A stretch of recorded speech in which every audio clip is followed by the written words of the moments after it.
네, 안녕하십니까. 21학년도 정시전형 지원전략 수립을 위한 비대면 강연 지금부터 시작해 보도록 하겠습니다. 이렇게 목소리로만 만나 뵙게 될 저는 김세영이라고 합니다. 자, 21학년도 정시 지원을 위해서 여러분들이 먼저 해야 할 일, 여러분들이 받아든 수능 성적표에 대한 이해입니다. 자, 여러분들의 성적이 전체 수험생 속에서 어느 정도 위치나 점하게 될지, 그리고 표준 100분위, 국어, 수학, 영어, 사과탐, 반영 비율, 어떤 게 나한테 유리할지, 유불리를 따져서 합리적인 선택을 할 수 있는 배경 지식 한번 알아보죠. 자, 첫 번째 살필 것은 응시 인원에 대한 변화예요. 올해 작년에 비하면 정시 모집 인원이 소폭이나마 증가하였습니다. 그런데 수능 응시 인원은 6만여 명 감소하였네요. 따라서 정시로 대학 들어가기가 작년에 비해서 수월한 것은 사실이다. 문과, 이과 비슷한 비율로 감소하였고요. 그중 수학 나형의 감소 비율이 약간 더 커 보이네요. 비율상으로만 보면.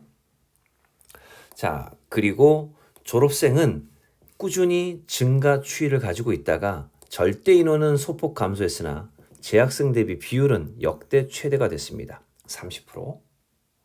자, 그런데 이들 졸업생들은 수능 성적 기준으로 상위권에 많이 포진되어 있습니다. 그리고 이들은 수시보다는 정시를 기대하는 학생들이 대부분이에요. 실제로 재수종합반 표본을 기준으로 본다면 적으면 한 20%, 많아야 한 25, 6% 정도만 수시로 빠져나가고 80%에 육박하는 학생들은 정시를 목표로 삼은 학생들이다. 그런데 이들은 수능 중상위권 그룹이 많이 포진되어 있다. 이렇게 보시면 되겠네요. 따라서 중상위권 그룹은 상대적으로 수시로 이탈한 비율이 적고 정시를 기대하는 비율이 상대적으로 높다. 이렇게 보시면 되겠죠? 자, 국어 성적에 대한 이해를 잠깐 해보도록 할까요? 자, 오른쪽 부분이 올해 국어 성적인데 원점수 기준으로 88점이 1등급 컷입니다. 82점이 2등급 컷이고요. 약간 짙은 색이 커트라인을 의미하고요. 그렇게 했을 때 작년의 폭보다 올해 폭이 훨씬 더 넓어진 것을 확인할 수가 있겠죠. 1등급 안에서 폭이 더 넓어졌습니다. 그거를 점수 기준으로 본다면 1등급은 100분위가 96까지니까 100분위의 점수 차이는 1등급 컷과 만점자 사이에 4점밖에 차이가 안 나요. 그런데 표준 점수는 무려 13점이나 차이가 납니다. 그러니 변별력이 뚜렷해졌다라고 볼 수가 있겠죠. 눈대중으로 보세요. 2등급대 안에서는 표준 점수와 100분위 점수 차이가 크지 않고요. 그리고 작년 대비 올해 그 편차가 크지도 않고 비슷합니다.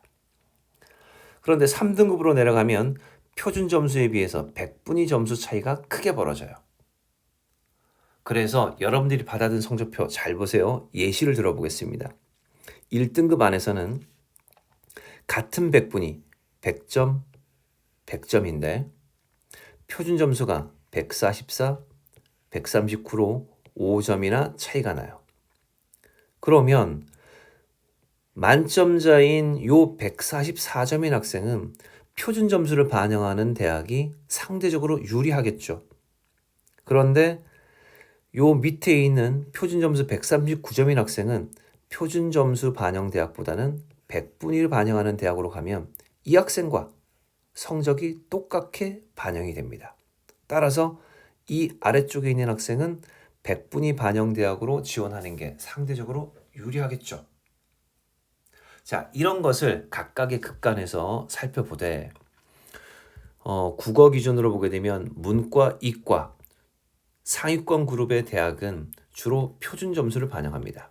그리고 이과의 경우에 일부는 백분위로 반영하는 의대가 있으니까 이 부분을 고려하시고요. 그런데 중위권 그룹으로 조금 내려오면 특히 3등급 때는 백분위가 중요하죠. 그래서 백분위 점수로 많이 벌릴 수 있는 대학을 선택하는 것이 유리할지, 표준 점수로 변별을 좀 줄여나가는 게 유리할지 성적대에 따라서 다르니까 이 부분을 잘 판단하셔라. 수학도 비슷하겠죠. 근데 수학 가형 기준으로 보게 되면 작년하고 편차가 크진 않습니다. 1등급, 2등급, 그리고 3등급. 1등급은 편차가 크지 않은데 2등급에서 3등급으로 내려오니까 편차가 약간씩 더 벌어지고 있네요. 같은 방식으로 살펴볼까요? 1등급 안에서는 역시나 표준 점수의 편차가 큽니다. 2등급 때는 비슷하고요. 3등급으로 내려오면 백분위의 편차가 더 큽니다. 잘 보셔야 되죠? 그래서 수학 가형을 선택한 상위권 그룹은 내가 표점 반영 대학으로 쓰는 게 좋을지, 표점 반영 대학은 상위 그룹이죠. 1등급 안에서도. 그 다음 하위 그룹은 백분위 반영이겠죠. 상대적으로 손해를 덜 보니까. 같은 방식으로 3등급 대에서는 상위 그룹은 백분위가 훨씬 더 유리하겠네요. 그리고 하위 그룹은 차라리 표준 점수로 편차를 줄이는 게 유리하겠죠. 이렇게 이해하시면 되겠고요. 수학 나형도 비슷한 관점에서 보되 차이가 있습니다. 작년 대비 뚜렷한 변별력, 1등급 안에서도 이만큼이나 벌어졌는데 올해는 요거밖에 안 벌어졌어요. 그쵸? 2등급도 편차가 좀 넓은 편이었는데 올해는 편차가 줄어들었습니다. 자, 같은 방식으로 살피면 표준 점수 6점 차이, 백분위 점수 1점 차이, 4점 차이의 1등급 국간. 그런데 3등급대로 내려오면 백분위 점수 차이가 크게 나타납니다. 자, 그래서 전체적으로 보게 되면 수학과 국어만 가지고 봤을 때 문과생은 수학보다는 국어가 훨씬 중요한 해가 되겠죠. 왜? 수학은 변별력이 크지 않습니다. 편차가 크지 않으니까. 근데 국어는 편차가 매우 크게 나타났다. 자, 이과생은 문과에 비해서 수학이 원래부터 중요하지만 올해 약간 변별이 좀 나타났다. 문과에 비해서는. 그리고 역시나 수학 대비했을 때 국어의 변별력이 더 뚜렷하니까 국어를 잘 본 학생이 약간 더 유리한 것은 문과든 이과든 비슷하다. 그런데 수학의 영향력이 국어 대비해서 약간 더 작은 곳이 바로 문과다. 왜? 수학 나형의 변별력이 약화되었기 때문이다. 이렇게 이해하시면 되겠죠? 자, 영어도 누적 비율로 보게 되면 작년 대비 올해 1등급도 많아졌고요. 2등급 때까지도 많아졌고 3등급까지가 거의 절반에 해당합니다. 따라서 영어 등급에 의해 가지고 정시 점수에 변화가 생기는 걸 따지면 작년에는 그나마도 변화가 좀 컸는데 올해는 변화가 줄 것이다. 왜? 같은 점수대의 1등급, 같은 점수대의 2등급대가 상대적으로 많아졌기 때문이겠죠. 따라서 국어, 수학, 영어 기준으로 놓으면 국어 변별력 뚜렷해졌으니까 중요도가 좀 높아졌고 수학은 특히 문과가 중요도가 낮아졌다. 영어 중요도 마찬가지로 수학 나형처럼 낮아졌다. 이렇게 보시면 되겠죠? 자, 영어의 경우에는 대학별로 반영 방식이 상이합니다. 그렇게 했을 때 반영 점수, 실질 점수 차를 가지고 한번 나타내 봤어요. 그래서 서울대, 연세대, 고려대를 놓고 보면 서울대, 문과, 이과 모두 다 고려대와 비슷하게 급간의 차이가 크지 않습니다. 그런데 연세대는 매우 크죠. 그러면 영어가 운 나쁘게 2등급을 받은 학생이라고 한다면 연대를 쓰면 환산 점수, 요 오렌지색이 대학에서 반영하는 환산 점수 기준입니다. 환산 점수 기준으로 문과는 1000점 만점에 1010점인가 1000점 만점, 대략 1000점 만점입니다. 1000점 만점에 8점 이상이나 차이가 나는데 이과도 5.5. 그런데 서울대나 고대를 지원하면 0.5점, 1.0점으로 편차를 확 줄여버리죠. 따라서 2등급인 학생은 당연히 연대를 지원하면 안 되겠네요. 그죠? 자, 이런 것들을 여러분들이 해당하는 급간에서 살펴보시면 되겠죠. 자, 그래서 서성한 중에서도 보게 되면 서강대는 영어 반영 영향이 낮지만 성균관대나 한양대는 반영 영향이 상대적으로 크다. 뭐 이런 식으로 비교를 해보시면 좋을 것 같고요. 같은 방식으로 경희대, 건국대, 동국대도 홍익대까지 한번 비교해 볼까요? 이렇게 비교하면 경희대는 1, 2등급의 격차 혹은 1, 3등급의 격차가 매우 큰데 반해 동국대 그리고 홍익대 영향력이 낮고요. 그리고 건국대는 1, 2등급은 다 동점이에요. 따라서 만약에 내가 2등급이다 라고 할 경우 경희대를 지원하는 학생보다는 상대적으로 이과의 경우에는 건대 혹은 문이과 모두 다 동국대나 홍익대를 지원하는 비율이 상대적으로 높아지겠죠. 자, 이런 것들은 나중에 군별 충원율에도 영향을 미칠 수 있으니까 이런 부분도 유불리를 따져보시는 게 필요하겠습니다.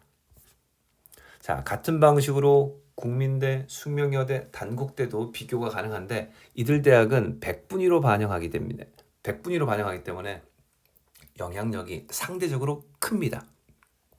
표준 점수로 반영하는 대학이 아니라 100분위로 반영하는 대학이니까 전체적으로는 영향력이 큰데 특히 숙명여대는 엄청난 차이죠. 따라서 영어가 3등급인 학생은 숙명여대는 못 간다 생각해도 될 정도가 됩니다. 자, 그리고 서울교대는 일종의 등급 제한이 있다고 보시면 돼요. 3등급 이하로는 합격을 기대할 수가 없고 지원도 불가하다. 고신대도 영어 1등급이 아니면 지원 자체가 안 된다라고 보시면 되겠죠. 이런 대학들도 있다. 그래서 영어 반영 방식에 대해서도 잘 이해하시는 게 필요합니다.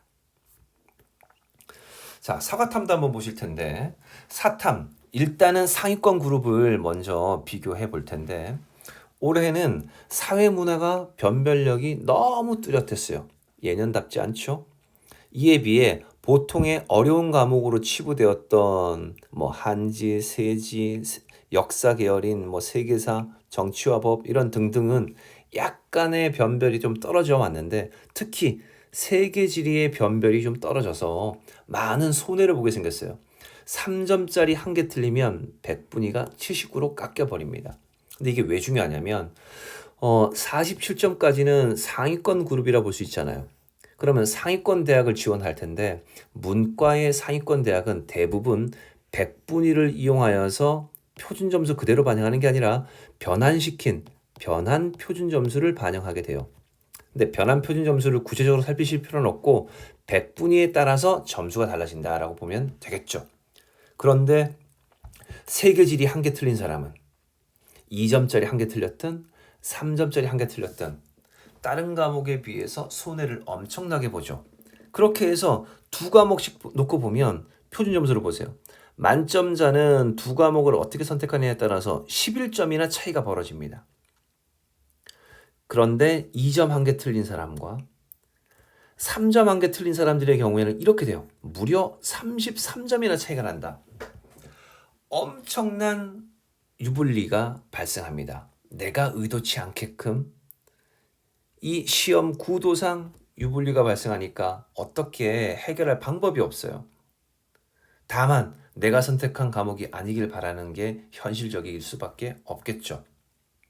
자, 이게 매년 바뀌는 건 아니니까 혹시라도 예비 고3 그 아래 학년은 이 과목 분포표를 그대로 보시면 안 돼요. 매년 좀 차이가 난다. 과탐의 경우에는 지구과학이 가장 변별이 뚜렷했습니다. 그래서 지구과학을 응시하는 경우가 조금 유리했죠. 같은 점수대 대비. 그런데 마찬가지로 세계지리와 마찬가지로 물리2를 응시한 경우 손해를 많이 봤습니다.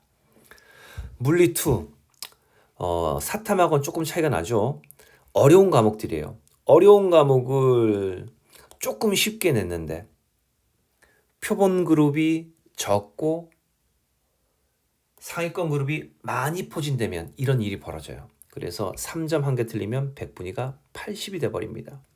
자, 이런 경우에도 같은 방식으로 보게 되면 100분위 기준으로 보는 게 일반적이라고 보면 되겠고요. 만점자 안에서도 9점의 편차가 생기는데 3점 한 개 틀린 사람은 무려 28점이나 편차가 생긴다. 그래서 올해는 물투 선택자가 굉장히 상대적으로 박탈감이 심할 것이다 라고 보시면 되겠죠. 물론 물원도 물투까지는 아니지만 타 과목하고 비교하면 손해를 크게 봅니다. 물리원, 물리투. 자, 이렇게 유불리를 따져본 부분은 사과탐을 가지고 이야기하는 게 아니라 그럼 잘 따져야 되겠죠. 물리원, 물리투, 세계지리 뭐 이런 걸 선택한 경우에는 사탐의 반영 비율을 낮추는 게 중요하겠죠. 그리고 변환 표준 점수의 보정값이 상대적으로 그 보정을 했을 때 편차가 작은 대학을 찾는 게 상대적으로 유리하겠네요. 그렇죠? 그래서 상위권 그룹을 생각하는 학생들의 경우에는 변표의 점수 차이가 편차가 작은 대학 그리고 반영 비율이 낮은 대학 탐구 기준입니다. 이런 것들도 살피시는 게 필요할 것이다. 자, 그리고 이번에는 체크 포인트를 살펴볼 건데 이제 조금 더 전체적인 조합을 볼 거예요. 그래서 성적 조합을 가지고 어느 정도 수준인가 그리고 배치 표를 활용하는 방법에 대해서 살펴보도록 하겠습니다. 이에 앞서서 짚고 넘어가야 될 것. 1월 5일까지가 수시 미등록 충원 마감일이에요. 그러면 이른바 2월 인원을 포함하여서 정시 인원이 확정 발표되는 날은 1월 6일입니다. 이게 정시 인원이 확정되는 날이다 라고 보시면 되겠고요. 그리고 대학별로 편차가 있습니다만 1월 7일 또는 8일 날부터 원서 접수가 시작됩니다. 그렇게 해서 서울대를 포함한 일부 교대는 9일 그리고 10일 날 원서를 마감합니다. 서울대는 9일 날 마감하죠. 그리고 늦게 시작한 나머지 대부분 모든 대학은 11일까지가 마감이에요. 그래서 마감 일시도 정확하게 봐두시는 게 필요합니다. 그래서 접수 일정을 잘 따지시는 게 필요하겠다. 미리 말씀드리고 자, 지원 전략을 세우기 위해서 앞서 과목별 유불리 따지는 방법에 대해서 간단하게 몇 가지를 짚어 보았습니다. 자, 이제는 합산 조합이 필요하겠죠. 그래서 전체 합산 조합을 가지고 대략적인 라인을 설정하셔야 되고요. 미리 한 사람들이 있겠죠. 그 다음 그러한 라인에 해당하는 희망대학들의 모집 요강을 잘 보세요. 반영 비율은 어떻게 되며 점수 활용 지표는 무엇이며 100분인지 표준 점수인지 그 다음 변환 표준 점수는 짜게 보정을 하였는지 혹은 후하게 보정을 하였는지 이런 것들도 살피셔야 되겠고 그리고 학생부는 반영하는지 안 하는지 이런 것들도 살펴주셔야 된다. 그렇게 유불리를 대학별 반영 점수를 이용해서 판별하는 게 필요합니다. 근데 이거를 일일이 여러분들이 계산할 수는 없잖아요. 그래서 입시기관을 이용하는 게 좋긴 하죠. 자, 유료 서비스 말고 올해 무료가 되는 부분 몇 가지 이야기를 할게요. 무료는 일단 첫 번째, 어디가? 대입, 어디 갑니다. 어디 가? 자, 대입 포털 어디가에 들어가셔서 회원가입을 하시고 거기다가 여러분들이 받은 수능 성적표를 입력하세요. 그러면 그 수능 성적표를 작년 점수로 환산을 하여서 작년에 지원했다면 합격자 70% 컷과 비교하여서 내가 어느 정도 수준으로 합격했는지 불합격했는지를 알 수 있는 데이터들을 만들어줍니다. 그리고 올해 환산 점수로도 만들어줘요. 그래서 20학년도와 21학년도 점수를 만들어주고 계산을 해주는 거죠. 대학별로 다. 그리고 작년 합불 여부까지, 그리고 작년 입시 결과까지 확인할 수가 있다. 그래서 어찌 보면 공짜이고 상대적으로 편리한 도구가 될 수 있기 때문에 어디 가는 꼭 한번 참고하시고요. 특히 중하위권은 어디가를 반드시 점검하여서 활용하시면 좋겠다. 자, 그 다음 공짜로 이용할 수 있는 것은 각급 교육청이 있어요. 교육청 산하, 각 지역별로 교육청 산하 진로진학지원센터가 있습니다. 서울은 서울시 진로진학지원센터, 부산, 대구, 경북, 전남 다 따로 있습니다. 자, 그래서 그 교육지원청은 주요 수도권 대학뿐만 아니라 지역 대학들을 분석해 놓은 자료들이 많아요. 그래서 그 자료들을 반드시 활용하시고, 혹은 학교에서 서비스 제공되는 게 있으니까 그것을 활용하셔라. 세 번째, 사교육기관 중에서는 이투스가 모지라고 하는 모의 지원 시스템을 오픈해 버렸어요. 그래서 무료로 이용할 수 있으니까 이 부분도 활용을 해 보셔라. 요 세 가지 정도. 자, 그 외에는 뭐 진학사라든지 대성학원이든 메가스터디든 종로학원이든 여러분들이 활용 가능한 배치 서비스를 이용하셔도 되겠다. 자, 이때 모의 지원 최근의 흐름은 모의 지원의 흐름을 통해서 이른바 표본 분석도 해가지고 이 친구들이 빠져나갈지 안 빠져나갈지 이런 것들까지도 살피니까 그러한 경향, 특히 상위권 그룹으로 올라가면 올라갈수록 이런 게 조금 더 중요해지는 추세이다. 자, 이런 것들을 쭉 살펴보시고 최종적으로 이런 거죠. 상위 대학 하위 학과와 약간 낮은 대학 상위 학과. 자, 어떤 걸 선택할지 이런 것들도 고민하셔야 되겠죠. 거리, 등록금, 전과, 다전공, 복수전공, 그리고 휴학 가능 여부 등등등. 그리고 개인적으로는 재수를 불사하고 위험 도전을 할 것인지 등등에 대한 선택도 여러분들이 고려해 보셔야 할 것이다. 그리고 끝까지 잊지 말아야 될 거, 경쟁률의 추이를 눈치 작전을 하실 경우에는 경쟁률 추이를 반드시 살펴보자. 그리고 충원 합격, 이게 매우 중요할 수도 있습니다.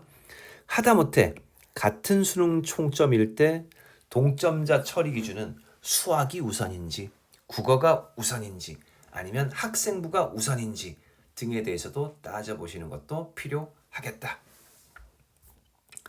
자, 정시는 군별 모집이에요.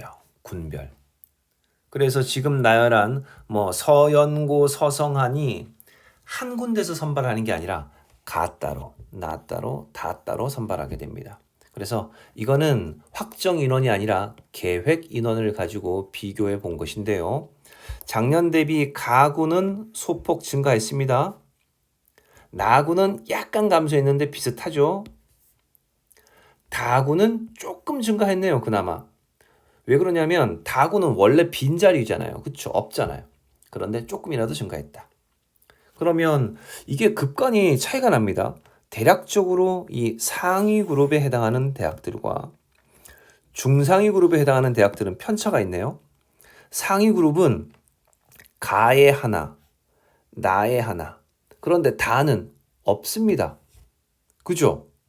근데 중상위 그룹은 가에도 하나, 나에도 하나, 다도 그나마 쓸 수는 있죠. 그나마 여진이 있습니다. 근데 아래 대학으로 중위권 대학 그룹으로 내려가면 가군이든 나군이든 다군이든 비슷해요. 그래서 이런 질문을 하는 학생이나 학부모들이 간혹 있는데, 선생님, 다군은 나중에 선택하고 가나군을 먼저 선택하라는데 그게 맞나요? 그거는 상위권 내지는 중상위 그룹에 해당하는 것이지 중위권 그룹은 아니다. 다군을 먼저 선택해도 가나 다가 동등하다라고 생각하시면 되겠다. 자, 어찌됐건 이 상위 중상위 그룹은 가군과 나군의 승부처를 잘 보셔야죠. 왜? 다군에는 대학이 없어요. 일부 한의대라든가 이런 대학들이 이런 학과들이 소수 모집은 하지만 거의 없다고 보시고 기껏해야 중앙대 정도. 그러면 서성한을 쓰고 중앙대 쓰고 연고대 서성한을 또 쓰고 중앙대를 쓰고 이렇게 해버리니까 중앙대의 경쟁률은 엄청나게 높아지겠죠. 그래서 중앙대를 합격했다 하더라도 서성한이나 연고로 빠져나가니까 중앙대는 충원 합격률이 매우 높게 나옵니다. 자, 이러한 충원 합격의 구도는 다음 시간에 보도록 하겠습니다. 별도의 시간을 가지고. 그래서 일단 전체적인 구도를 보시고, 자, 문과에 군외라는 게 있어요. 가나 다를 쓰면 3번을 쓰는 건데 3번밖에 기회가 없죠. 근데 군외로 경찰대에 올해 50명이 할당되어 있는데 이거는 추가로 쓸 수 있습니다. 따라서 경찰대의 위상을 고려하면 상위권 학생들은 4장의 카드를 쓸 수도 있더라. 자, 같은 방식으로 이과도 살펴야 되는데 이과를 살피기 전에 아까 봤던 누적 인원의 분포를 잘 보셨죠? 자, 이걸 고려하면 표준 점수와 백분위 점수 단순 합산입니다. 단순 합산 기준으로 대략적인 가이드라인을 잡을 수가 있어요. 뭐 서성한 그룹까지를 상위권 그룹이라고 한다면 상위권 그룹은 대략 한 2.5%에서 뭐 최대 3%까지 되는데 대략 한 2.5% 정도까지라고 보시면 되면 요 정도 성적대가 상위권 그룹을 보통은 지원하게 된다. 그리고 대략 한 10% 안쪽으로 9%대 정도까지가 중상위 그룹, 아까 봤던 그 표에 해당하는 대학 학과들은 요 정도 학생들이 주로 지원을 한다. 자, 그러면 이제 이 아래 학생들의 경우에는 서울, 인서울의 하위권 대학이라든가 수도권 주요 대학으로 지원을 하는 것이 일반적이고 그 다음 지방 국립대학 뭐 이런 정도로 지원하는 것이 일반적이라고 볼 수가 있겠죠. 일반적인 단순 가늠이다 라고 보시면 되겠고 자연계의 분포도 한번 보세요. 근데 자연계는 뭐 서연고 한성서 이렇게 나왔는데 중요한 거는 의대하고 치대가 있다는 거죠. 의대, 치대, 그리고 한의대, 수의대 이런 학과들이 있습니다. 물론 문과는 교대가 있었지만 자, 근데 교대는 이과도 지원할 수 있고 최근에는 이과도 강세를 보이고 있다는 거 미리 알아두시고요. 자, 어찌됐건 의치대가 있습니다. 근데 의치대 인원이 막대하네요. 그렇죠? 막대합니다. 자, 물론 전체 정원을 가지고 따져보는 거니까 차이는 있겠습니다만 어찌됐건 가군, 나군, 다군의 변화를 보게 되면 작년 대비했을 때 다군은 비스무리한데 나군은 소폭 증가했고요. 가군도 소폭 증가했습니다. 자, 그런데 같은 방식으로 보게 되면 의대, 치대, 한의대도 다군은 인원이 좀 적은 편이에요. 그죠? 그리고 상위권 일반 이공계열은 다군이 또 없네요. 그렇죠? 결국에는 또 중앙대입니다. 그리고 중상위 그룹으로 오게 되면 가군, 나군, 다군이 건대, 홍대 등으로 인해서 골고루 좀 퍼져나가는 경향성을 가지고 있더라. 그럼에도 불구하고 비스듬하게 지원을 하기 때문에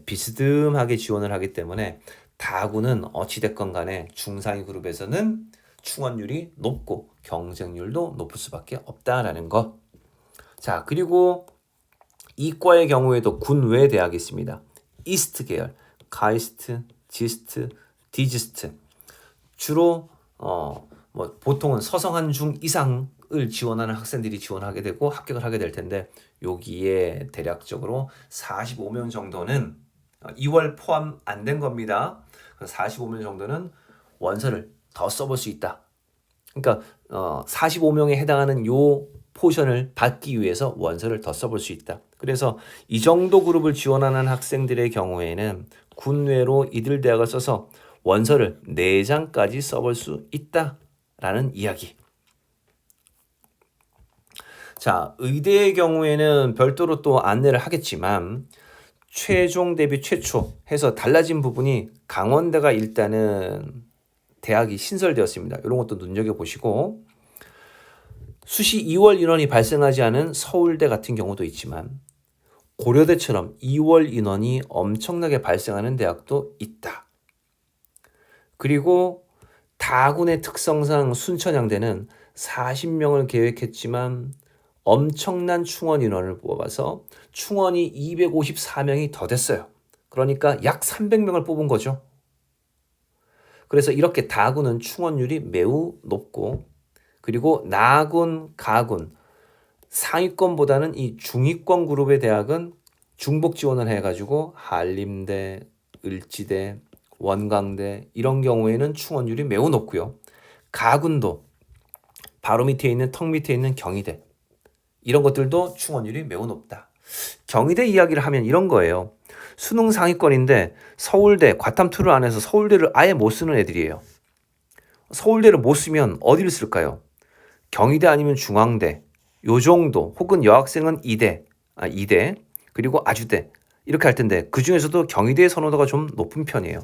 그리고 점수 구조상 경희대의 상위권 그룹이 형성되는 경우 요 연고 서성한 그룹하고도 비슷하게 돼요. 점수 구조상으로도.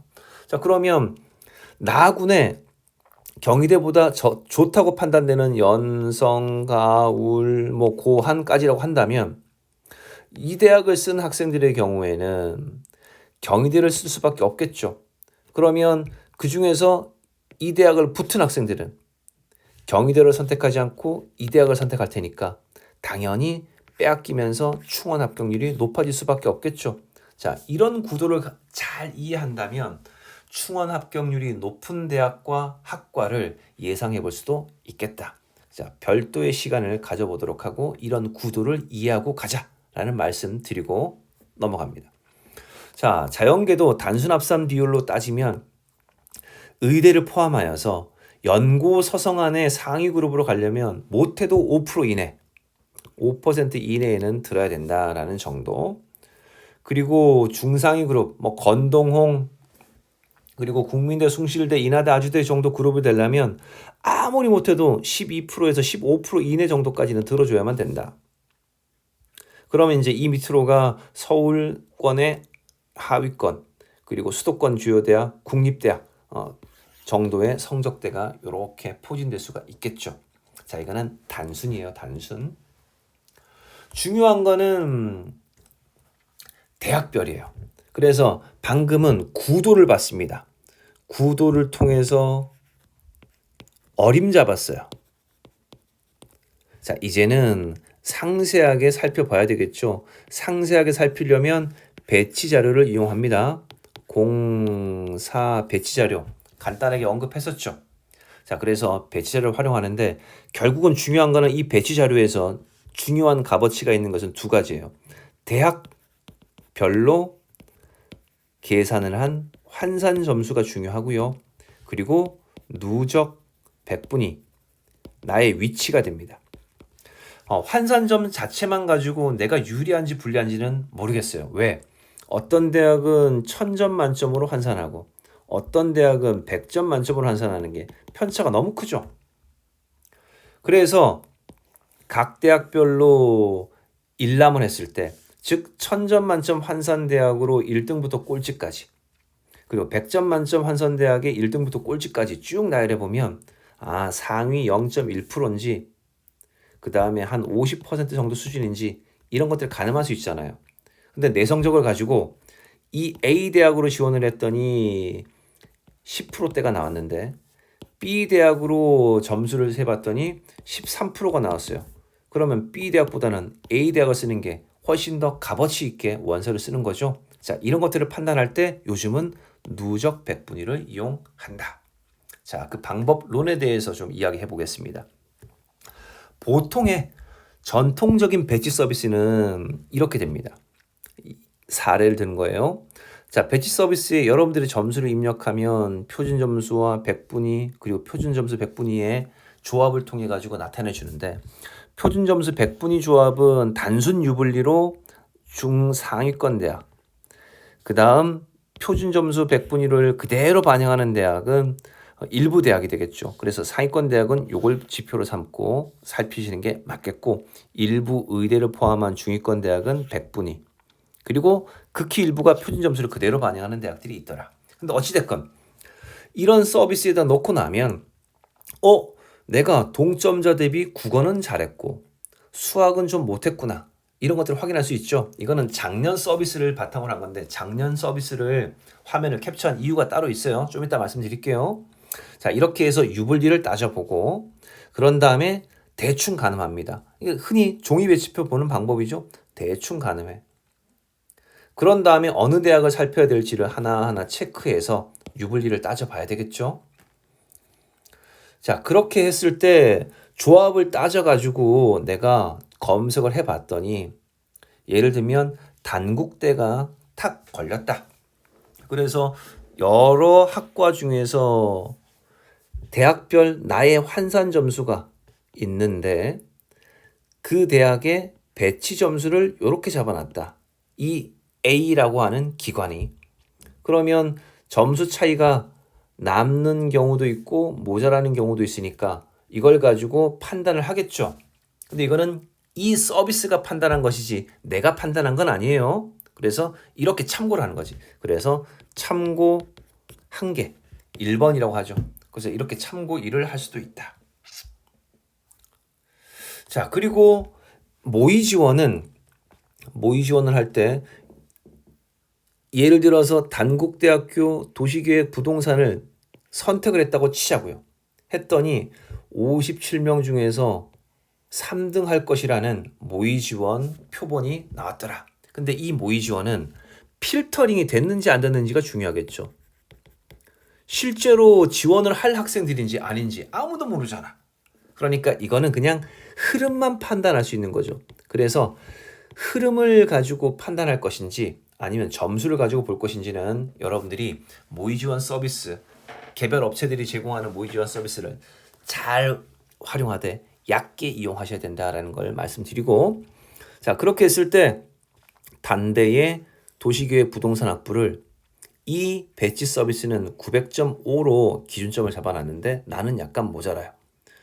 그런데 모의 지원한 학생들 안에서만 보니까 커트라인이 851에 하위권이 너무 많네. 그치?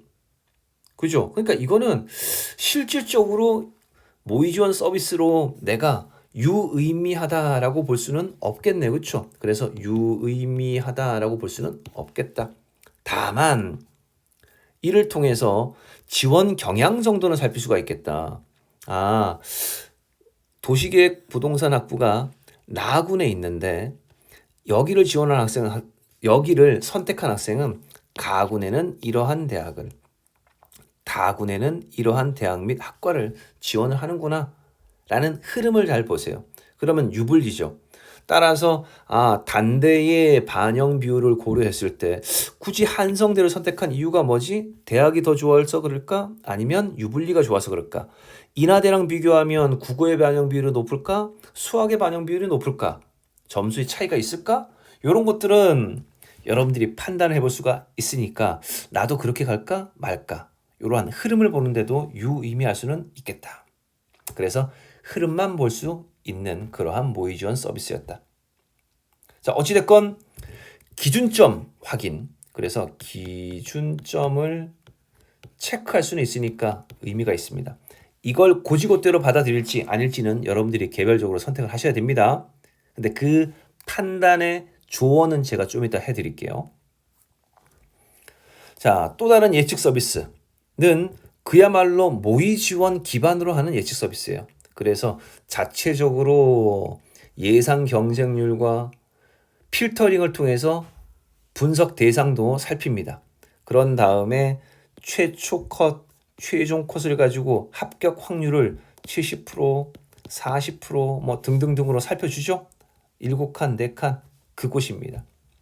자, 이게 이제 상대적으로 이용률이 높으니까 이걸 참고 삼는 것은 어쩌면 당연한 흐름일 수밖에 없긴 한데요. 100% 맹신할 것은 아니다. 다만 이게 좀 유의미하다라고 할 수 있는 것은 지원자들의 흐름을 한눈에 알 수가 있고 이들이 어떤 학생들인지까지 상세하게 알 수가 있어요. 이 중에 여러 학생들이 있는데 그 중에 한 학생을 클릭해서 살피면 성적이 어떻고 그리고 이들은 어떤 조합을 가지고 지원을 하려고 하는지 그리고 등록을 한다면 합격을 한다면 어디를 우선 선택할 것인지 이런 것들을 볼 수가 있기 때문에 이게 진성 표본인지 가짜 표본인지 이런 것들을 가늠하는 데도 이용할 수가 있겠고, 나아가서는 이른바 표본 분석을 해서 이게 정말로 다 들어갔다라고 했을 때 나름대로 내 앞에 어떤 애들이 있는지 내 뒤에 어떤 애들이 있는지를 파악하는 자료로도 충분히 이용할 수가 있습니다. 그래서 요즘은 인터넷상으로도 이 표본 분석 방법에 대해서도 많이 떠돌아다니고 있으니까 일단 저는 오늘은 여기까지만 할 거예요. 그래서 여러분들이 관심 있는 학생들은 그런 것들을 좀 살펴보시면 좋겠다. 참고하셔라. 자, 그 다음에 또 최근 들어서 최근이 아니라 뭐 예전부터 그렇긴 한데 이제는 좀 널리 퍼지고 있죠. 땡땡 분석기라고 하는 것입니다. 그래서 진녹색, 연녹색 뭐 이런 식으로 해서 표현되는 경우도 있는데 그 중에서 이 땡땡을 가지고 지금 전부 다 같은 학생을 가지고 한번 볼 건데 단국대학교 도시계획을 한번 비교를 해봤어요. 도시계획 부동산. 그랬더니 누적 백분이라는 것을 만들어줬어요. 이걸 보니 상경계열을 지원할 때는 수학 반영 때문에 상대적으로 5등 취급을 받는데 인문계열을 지원하게 되면 한 2.8등으로 취급하는구나. 그러면 상경계열 지원하면 안 되겠지. 왜? 가성비가 높은 게 여기니까. 국민대랑 비교를 하니까 국민대 지원 방식으로는 6.8등이래. 국민대는 가성비가 떨어져. 이거는 대학이 좋고 나쁨이 아니라 가성비가 떨어지기 때문에 안 좋다 이런 거죠. 그래서 가성비를 따질 때 요 분석기가 매우 유의미하다. 그리고 참고만 하셔야 될 것이 이게 이제 작년 기준 2019년 11월 수능 기준이라고 하면 2018년에 이 기준표를 이용해 가지고 학생들의 합불 여부를 따져봤을 때 꼴찌 학생이 이 정도였다. 보니까 도시계획 부동산의 경우에는 꼴찌는 무려 8등 정도가 됐다라는 거죠. 100명 중 8등, 누적 백분입니다. 이렇게 해서 표현할 수 있으니까 그러면 나 안전하게 지원해도 되는 거 아니야? 그 전해는 9.4등까지 돼. 나는 현재 2.78등이니까 당연히 가능하겠지. 이런 식으로 판별도 해볼 수가 있다라는 거. 자, 뭐 올해는 나올지 안 나올지 모르겠지만 이거를 시각적으로 보기 좋게 만든 응용 프로그램들도 인터넷상으로 있더라. 참고 삼아서 이걸 한번 보시면 되겠고요. 이런 것들도 있다라는 겁니다. 자, 그리고 경쟁률도 빼놓을 수는 없죠. 만약에 단국대 도시계획 부동산학부를 쓰려고 한다면 시간대별 경쟁률 추이가 어땠는지 그래프로도 한번 나타내 봤는데 각각의 시간대별 경쟁률 추이를 한번 보면 좋겠는데 여기 보면 역전한 게 있죠. 여기 보세요. 자, 도시계획 부동산학부는 요 선을 따라서 이렇게 증가를 했어요. 그런데 여기 연두색 얘는 경제학과인데 경제학과는 경쟁률이 낮았다가 갑자기 급상승하게 돼요. 이게 눈치 작전하고도 연관이 있죠. 잘 보세요. D-Day가 되면 오후 2, 3시 정도에 경쟁률을 마지막 발표를 하고 원서 접수가 끝난 다음에 마지막으로 최종 발표를 해요. 시간 간극이 있죠. 그때 무슨 일이 벌어질지도 모른다. 근데 D-Day 오후에 1.9였던 도시계획 부동산. 근데 경제는 2.3이에요. 약간 더 높았죠. 높았는데 실제로 뚜껑을 열어봤더니 오히려 도시계획 부동산이 0.03 정도 더 높았어요. 미세하게. 자, 이런 식으로 경쟁률에 역전이 생기는 경우가 있는데 가장 흔한 거 경쟁률이 낮아 보여요. 그러면 최종일 때는 어떻게 될까요? 상승할 가능성이 높겠죠. 근데 반드시 그런지는 이러한 자료를 구해서 따져보시는 게 필요하겠죠. 그래서 여러분들이 구할 수 있는 자료를 이용해서 경쟁률의 흐름도 분석을 하고 이게 결과값에 어떻게 영향을 미쳤는지도 확인해 보시는 게 필요하겠습니다. 근데 그걸 어떻게 확인하냐고요? 아까 말씀드렸잖아요. 어디가에는 결과값이 나와 있는 게 있다. 공식적으로. 그거를 일단은 이용하시고 보통은 사교육기관에서 많이 만들어내는 게 이 자료집이라든가 이런 걸 보면 경쟁률, 시간대별 경쟁률에 대한 자료들이 있으니까 이거랑 같이 놓고 비교하시면 좋겠다. 자, 실제로 기관별로 배치 기준이 사뭇 다른 경우가 많아요. 자, 표준 점수 100분위 기준으로 총 7개 사를 한번 비교해 봤어요. 이거는 단순 점수예요. 단순은 이걸 이용해 가지고 원서 쓰는 사람은 정말 잘못된 사람이에요. 나는 표점이 380이야. 그러니까 도시계획 부동산학부 써도 되겠지. 이렇게 생각하는 사람은 안 된다. 단순은 no. 환산 기준으로 생각하셔야 된다라는 거. 자, 근데 단순이라는 건, 이걸 이용하는 건 뭐냐면 각각의 기관들이 어떤 입장을 취하고 있는지를 보자 이거예요. 그랬을 때 최고 378, 최저 374 이렇게 보고 있으니까 환산 전에 표준 점수는 한 4점 차이니까 뭐 비슷비슷하다. 그래서 100분위도 260 근처, 뭐 최고와 최저의 차이는 있지만 260 근처로 비슷비슷하다 했을 때 이들 기관이 실제로 신뢰도가 있는지 없는지를 제가 한번 검증을 해봤는데 예시를 들겠습니다. 자, 전년도에 실제로는 이 표준 점수 100분위 점수를 단순 점수를 이용하는 게 아니라 환산 점수를 이용한다고 했죠. 자, 환산 점수를 이용했을 때 어디가에 발표된 70% 컷은 881.5였어요. 그런데 땡땡 분석기는 적정을 이렇게 받고 소신 지원 이렇게 봤어요. 요 범위 안에 들어갔죠. 그리고 땡땡 교육청 지표는 900점을 잡았어요.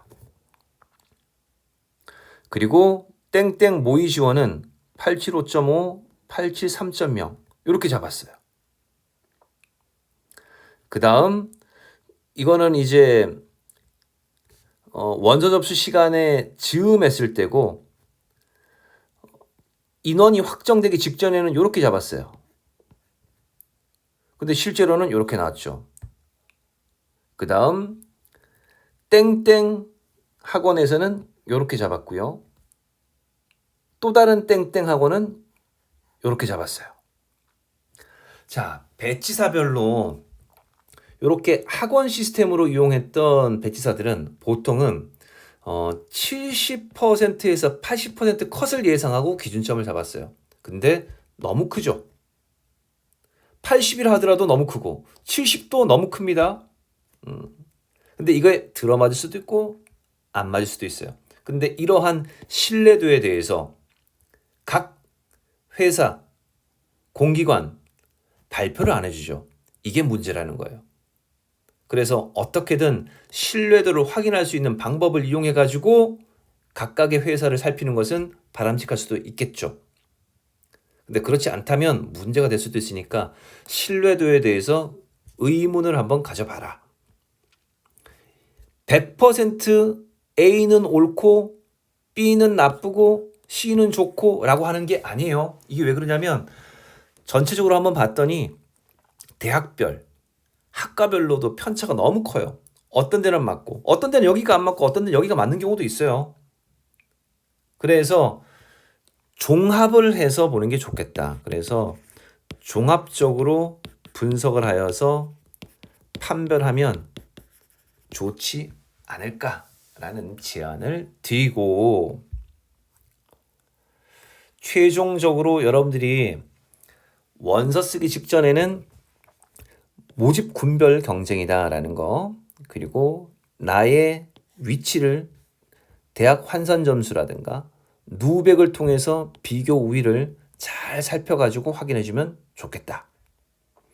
그리고 모의 지원의 흐름까지도 알면은 대략적으로 도움이 될 거고, 충원율 지표와 경쟁률 지표, 그리고 입결과의 상관관계를 살펴가지고 원서를 쓴다면 정말로 원서 공부를 열심히 하여서 지원을 하게 되는 것이고, 자, 그리고 마지막으로 2월 인원이 1월 5일 날 최종적으로 확정이 되어서 6일 날 대부분이 발표될 거니까 모집 인원의 변동이 크거나 아예 없는 곳, 경쟁률의 변화가 생길 거예요. 그런 부분도 잘 참고하셔라. 그리고 상위권 그룹이든 중위권 그룹이든 교차 지원을 염두에 둘 때 그냥 통상적으로는 이과에서 문과로 가는 것은 대부분이 허용이 되는데 문과에서 이과로 가는 것은 제약이 매우 크죠. 이런 거 유의하시고 특히 가산점 주는 것도 유의하셔야 돼요. 일부 교대가 수학 가형과 과탐의 가산점을 주면 문과생이 이과생을 이겨내기가 쉽지 않은 경우도 많습니다. 물론 이과의 교대 지원생이 많지 않은 것도 고려하셔야 되겠죠. 물론. 그리고 과탐2의 가산이라든가 하다못해 중위권 대학은 수학가, 수학 나형이 같이 쓸 수 있는 대학들이 있는데 거기에 수학가의 가산을 10%를 주는지 15%를 주는지에 따라서 다를 거고 사탐 대비 과탐에 5%를 주는지 3%를 주는지에 따라 다르겠죠. 그래서 점수 구도를 조금 더 세밀하게 살필 거라면 그런 것까지도 살펴봐야 된다라는 거. 제가 태블릿 화면만 보고서 계속해서 이야기를 해놔가지고 최종 정리 어떻게 될지 모르겠지만 어차피 영상이니까 부분 정리한 부분 살피시고요. 오늘 말씀드린 것은 어려울 수도 있겠지만 조금 가볍게 간단하게 하지만 중요한 부분을 체크해야 된다라는 차원에서 언급해 드린 거니까 자, 이 시간 짧은 강의였지만 확인하실 것 잘 확인하시고 준비하실 사항 점검을 하셔라. 자, 이후 다음 시리즈에서 또 인사드리도록 하겠습니다. 자, 이상 상상발전소의 김세영이었습니다.